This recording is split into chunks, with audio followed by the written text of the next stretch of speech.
The rec center doesn't have to generate $1 for us to fund this based on the pledged revenues we have here. What we've pledged are the annual capital bonding we do, which amounts to about $600,000, and then corporate funds and our corporate levy, which is a huge amount, to pay this off. And we can only get here if, under the Property Tax Extension Act, we can prove that we have 125% of the capacity needed to pay this off every year. So you're never going to increase taxes, not even a penny. Because they're double-barreled, the Park District would have to be bankrupt for it to default on these bonds. It's never happened.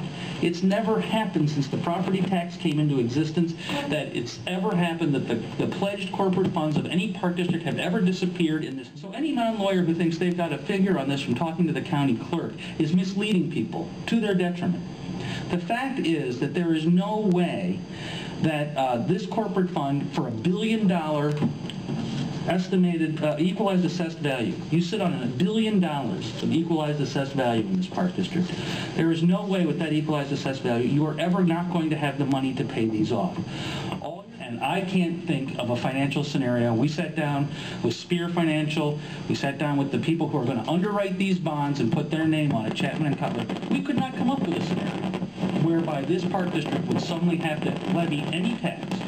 But anybody who tells you that this means that if the rec center is not successful, we're going to increase your taxes, that's a lie.